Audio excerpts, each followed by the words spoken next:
So now we have my special guest. He's live. He's here. He's in the building.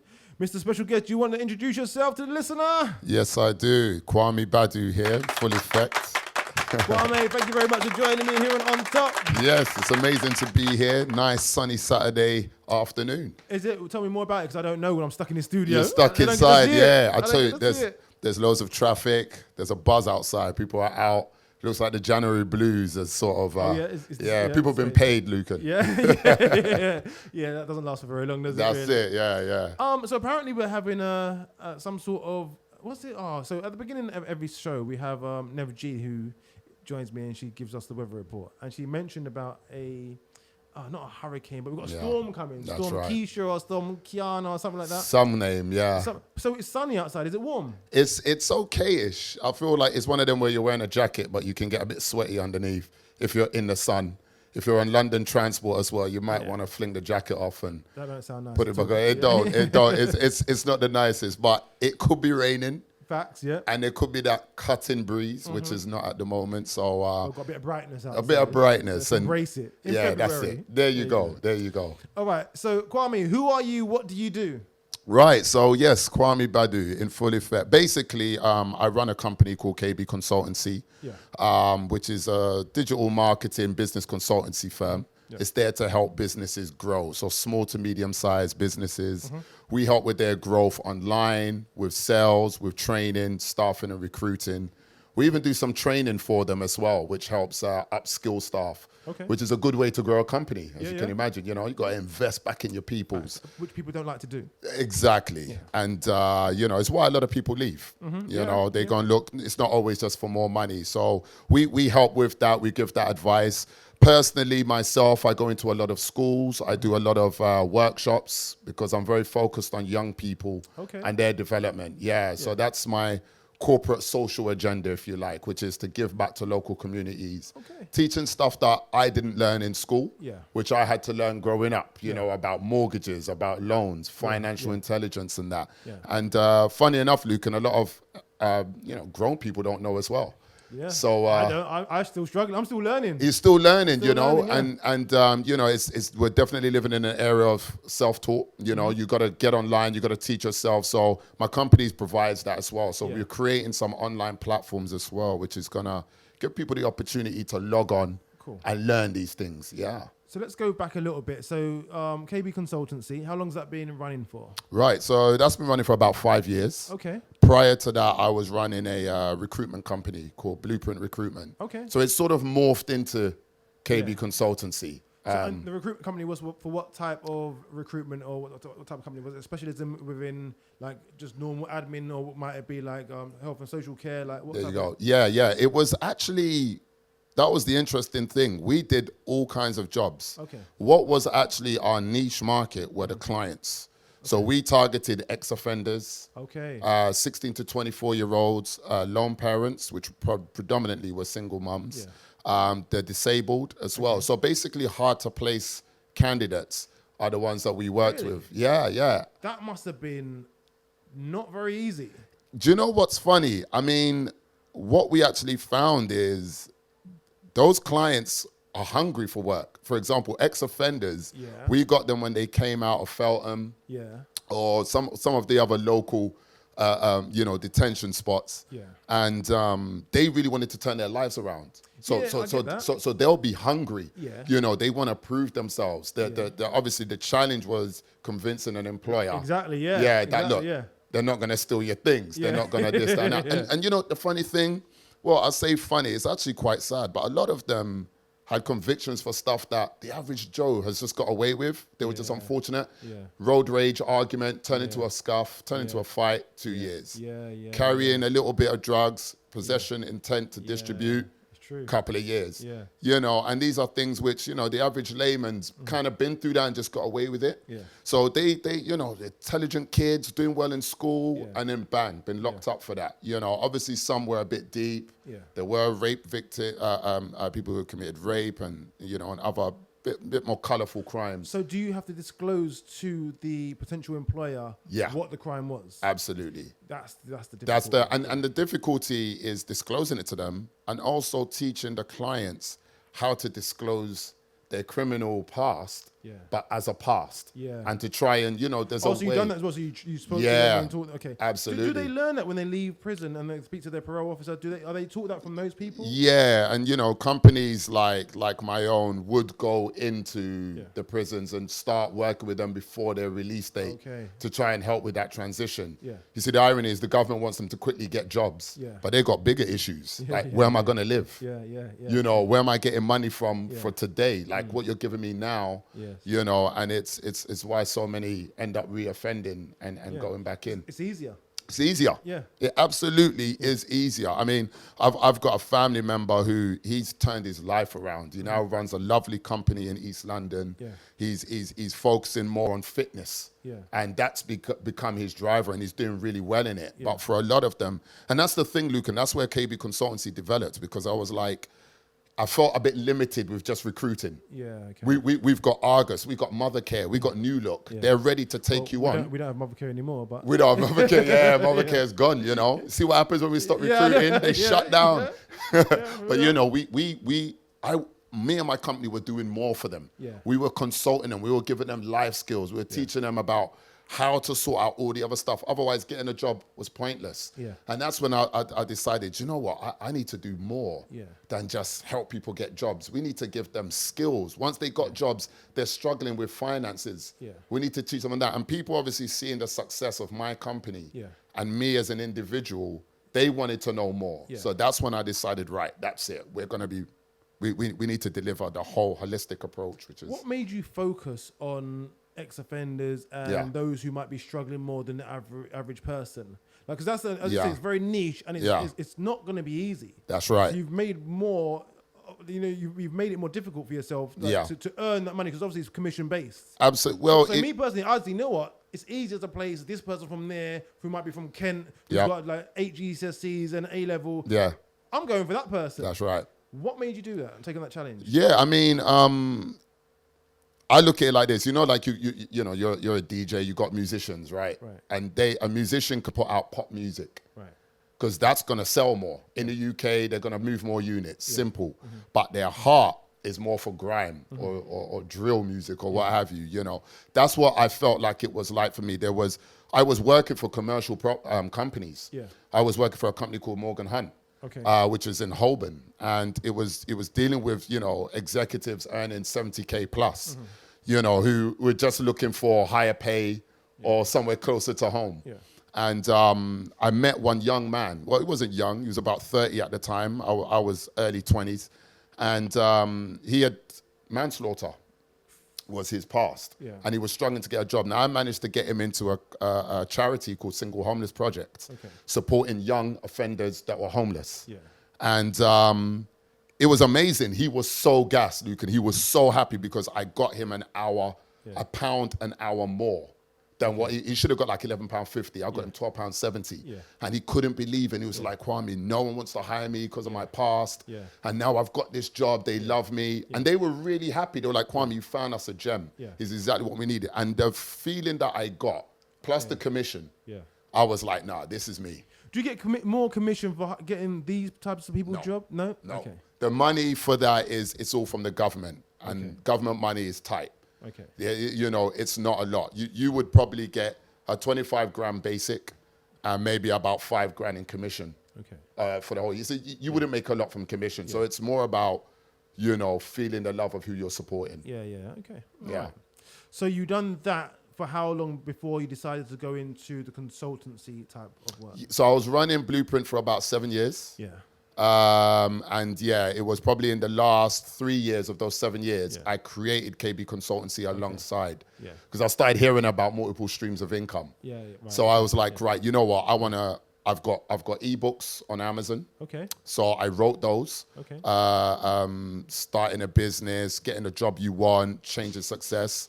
And then so you wrote these books while you had Blueprint? I wrote these books while I had Blueprint. Okay. That's right. Okay. And then I started helping other companies start up while I was doing Blueprint. Okay. The idea was we would then provide the staff. And how do these people find you then? If you're just if you're a recruitment consultant, how do these companies reach out to you to assist them? Is it through the books? Yeah, through the books, a lot through word of mouth. Sorry to interrupt you. The reason why I asked it, because I went to a seminar, shout out Shasha. I went out to a seminar a few days ago about, like, because I want to write a book as well. And I was speaking about how the book, you might not earn much money from the book. The book is your way into certain worlds. Yes, is that how it worked for you? Absolutely, yeah, because it opens up doors. Yeah. There are people who will connect with you. To be honest with you, my books were, I get a lot of word of mouth. Yeah. Like I would say, I'm known in the community. Mm-hmm. My social media helps a lot as well. Mm-hmm. My books almost were to kind of save my time. Because I was spending so much time telling people how to start a business, how to, what drove me, what was my story, what made me who I am. Yeah. So I thought, look, let me write these books. Yeah. When people ask me questions, you know what? Here you go, it's £10, Amazon, get that, read that. When you finish, if you want more, give me a shout. Yeah.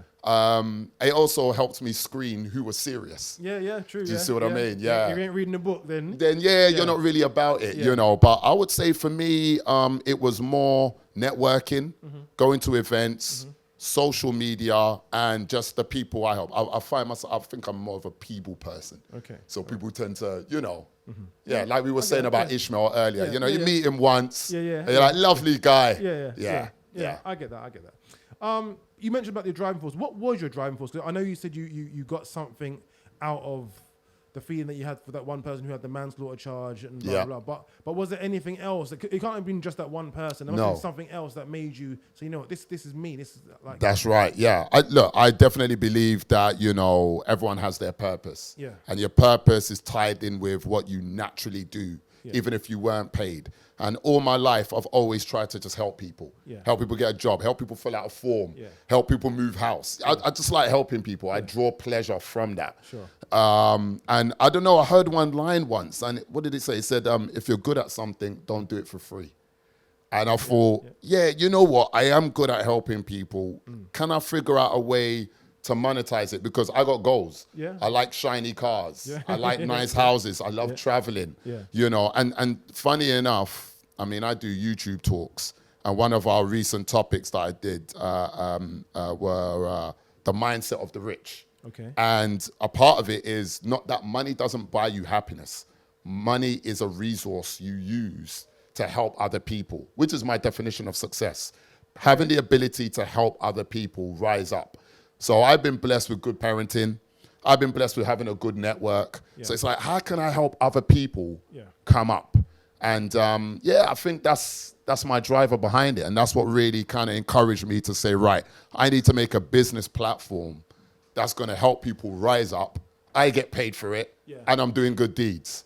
Win, win, win, bruv. Yeah, absolutely, 100%. And you know what, it's a struggle because a lot of people are looking for that but don't know where to find it.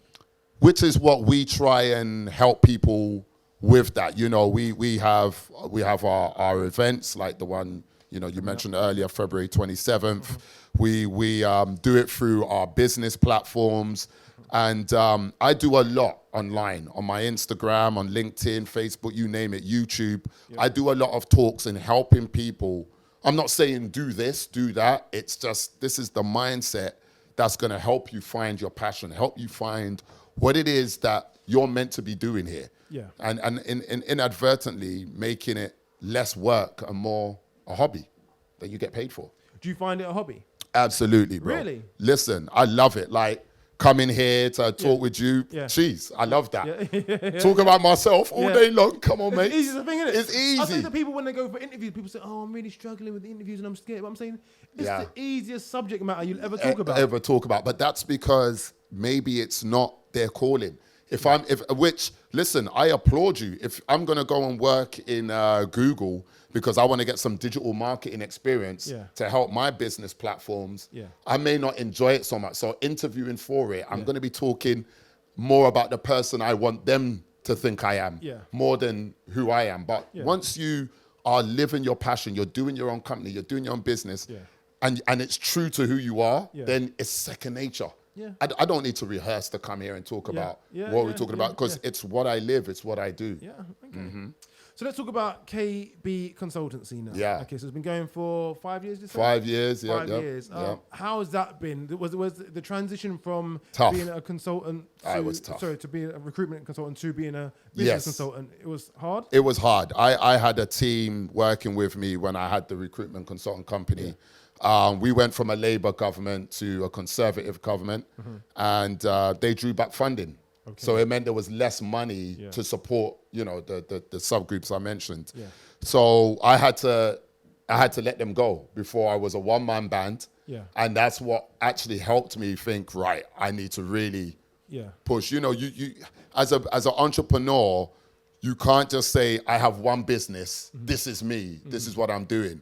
My business is supporting people. Yeah. So any company I create will have that as the basis. But I'll do 101. It could be recruiting, it could be jobs, it could be helping you develop, starting a company. Yeah. It could be helping you find chairs to fill your office. I don't care, but that will be the basis. Gotcha. So I had to then find staff again for my new company, which was KB Consultancy. Yeah. We got a nice team now. There's like 7 of us. Each have their own speciality. Okay. And, when you're a small company, it's not even just about having staff, it's more about contracting. Yeah. So you have people that are contract that work for you. They're their own limited company that work under your company. So KB Consultancy acts as an umbrella. Yeah. And all the consultants that work as part of the team, they have their own small constituents, their own small companies that specialize in their areas. So it's really amazing. It's like a conglomerate. Yeah.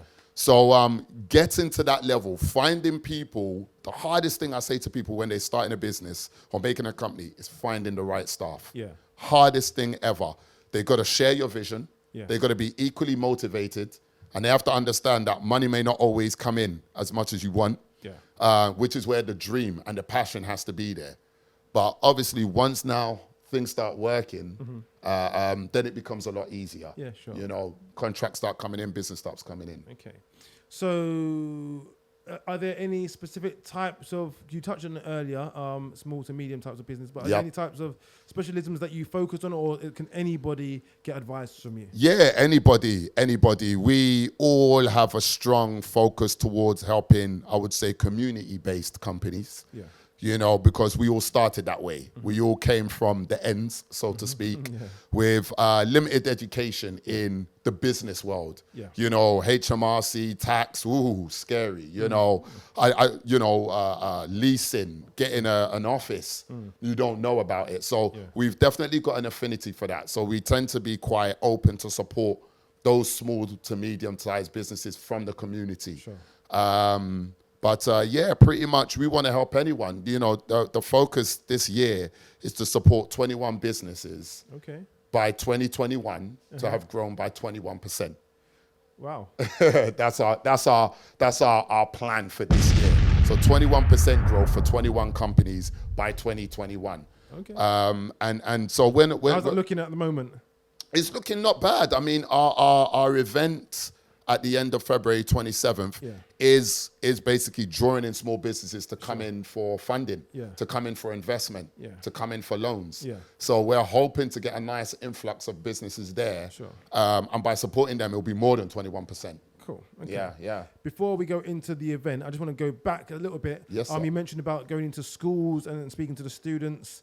Obviously, you were a student at one point in your life as well. Yeah. When you go in there and you're speaking to the schools, are you surprised at their lack of knowledge, or not because of by their own fault? Because obviously the schools have to teach them for them to learn. But are you surprised that the schools aren't teaching some of these fundamentals? And what are the main things that stand out to you when you're speaking to these kids and you're thinking, why didn't they know? Yeah, do you know what, Lukan? It's a big part of it is me going into schools to teach because of that narrative, because of that truth. Yeah. So I'm not surprised anymore. Yeah. I actually know it's not taught. Yeah.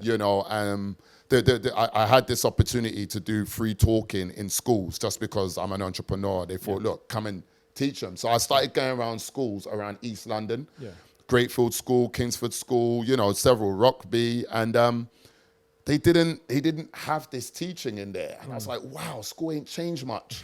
I'm a bit of an old boy. I left school, 96. Okay. That's when I left GCSE, 1996. And going back, 15 years later, Yeah. and it's like they ain't teaching them nothing new. 20 years later.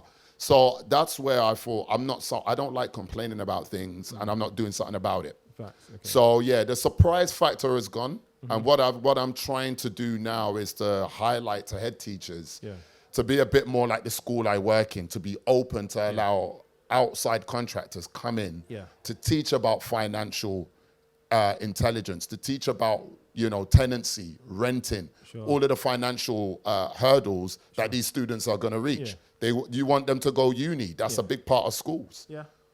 Further education. They're going to get debts. There's loans. How do they manage that? What are the alternatives? So that's what we're going into schools and teaching. And I give a shout out to one of my consultants. She runs a training platform called My Training. And we're together with KB Consultancy. We're trying to put together a package that's going to be available to all schools nationwide about financial intelligence. Brilliant. Okay. Yeah.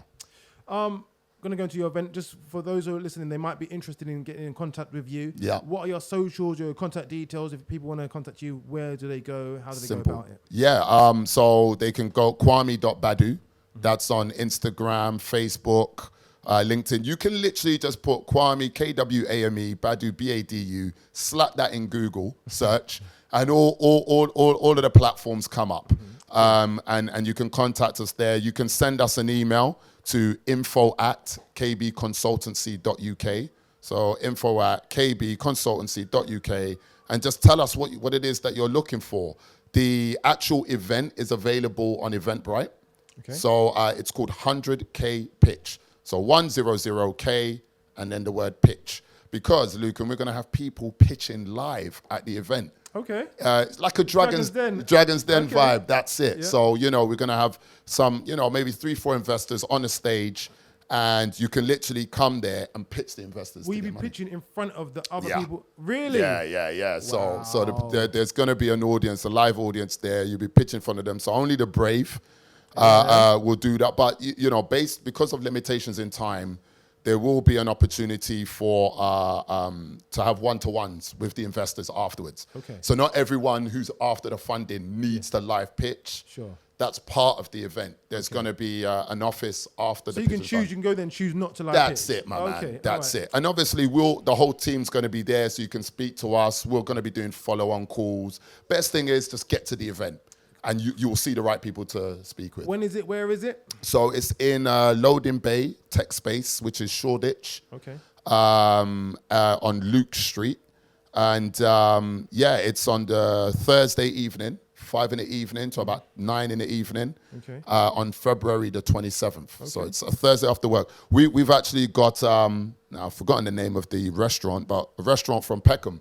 It's going to be providing food there. So we're gonna have some. You're gonna have some proper food. Okay. Yeah, some proper food. Some proper food. It's not gonna be none of these nibbles. Not just nibbles, not just canapes, cut off sandwiches with cucumber. We're gonna have wraps. We're gonna have chicken. There's gonna be prosecco. It's gonna be a fun night. And we understand people coming from work are hungry. So 100K pitch. If you can slap 100K pitch in Google, slap Kwame Badu in Google, and everything's there. Kwame, listen, thank you very much. It's so interesting that having you. You know what? Because I'm trying to break up these interviews that I do as well, because I've got a lot of musicians down, and I'm trying to do more community stuff and maybe just something away from that helps people. That's right. So this is great. So on Thursday the 27th. Yep, February. 5 p.m. 5 p.m. What's the name of the street? It's Luke Street. And the venue? Loading Bay Tech Space. And if people want to buy tickets, they can go to Eventbrite. Just put in 100K pitch in Eventbrite, and it will come up. Tickets are going for £30 now, going up until, And if you actually want to pitch and speak to an investor, tickets are a little bit more. But if you've got 3 or more, there's a discount available. Again, send me a DM, email us, info@kbconsultancy.uk. And let's work. Wicked. Thank you very much. Thank you, my brother. Bless.